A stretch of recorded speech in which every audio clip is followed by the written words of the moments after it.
नमस्कार दोस्तों। आप देख रहे हैं सुनील श्रीवास्तव डरावनी हिंदी स्टोरी। पिछली बार हमने देखा कि अमन अब उस भूतिया कोठी में फंस गया था, लेकिन क्या वाकई उसकी कहानी वहीं खत्म हो गई?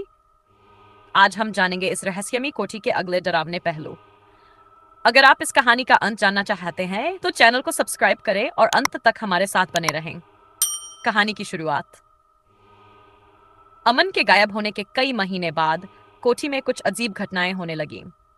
गांव के कुछ लोगों ने दावा किया कि उन्होंने कोठी के पास एक परछाई को घूमते हुए देखा। कोई कहता कि वो अमन की आत्मा है जो अब उस कोठी का हिस्सा बन चुकी है।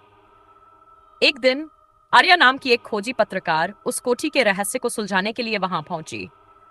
आर्या को अमन की कहानी के बारे में पता चला था और उसने ठान लिया था कि वो सच का पता लगाएगी। रहस्य में घटनाएं। कोठी में कदम रखते ही आर्या को एक अजीब सी ठंडक महसूस हुई। अंदर घुसते ही उसने देखा कि हर कोने में धूल और मकड़ी के जाले थे, लेकिन दीवारों पर ताजा खून के निशान थे। जैसे ही उसने आगे बढ़ना शुरू किया, एक पुरानी घड़ी अपने आप चलने लगी। उसकी टिक टिक की आवाज पूरे माहौल को और डरावना बना रही थी। रात के समय आर्या को किसी के रोने की आवाज सुनाई दी। वो आवाज उसे सीढ़ियों के नीचे बने तहखाने की ओर ले गई। जब उसने तहखाने का दरवाजा खोला तो वहां उसे अमन की डायरी मिली। डायरी के पन्नों में खून के धब्बे थे और उसमें अमन के आखिरी शब्द लिखे थे। जो भी इस कोठी में आता है उसे इसकी सजा भुगतनी पड़ती है। मैं अब इसका हिस्सा बन चुका हूं। कोठी की आत्मा का प्रकोप। तभी आर्या ने महसूस किया कि कोई उसके पीछे खड़ा है। जब उसने मुड़कर देखा तो वहां एक काली परछाई थी जो धीरे धीरे अमन का चेहरा ले रही थी। अमन की आवाज में परछाई ने कहा, तुम यहां से जा सकती हो, लेकिन मेरे पीछे मत आना। आर्या ने समझदारी से कोठी से बाहर निकलने का फैसला किया, लेकिन जैसे ही उसने दरवाजा खोलने की कोशिश की, दरवाजा बंद हो गया और दीवारों पर खून से लिखा हुआ एक संदेश उभर आया। जो सच जानने की कोशिश करेगा वो हमेशा के लिए यहीं रहेगा।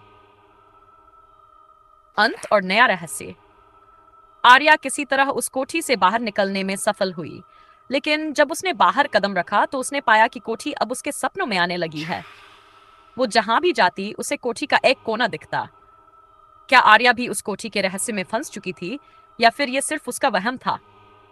वीडियो का समापन। दोस्तों, क्या आर्या इस कोठी के प्रकोप से बच पाएगी? क्या वो अमन की कहानी को पूरा कर सकेगी?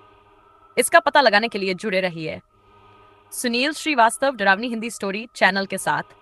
अगर आपको ये कहानी पसंद आई हो तो वीडियो को लाइक करें, चैनल को सब्सक्राइब करें और अपने दोस्तों के साथ शेयर करें। अगला एपिसोड जल्दी ही लेकर आएंगे। तब तक के लिए सुरक्षित रहें।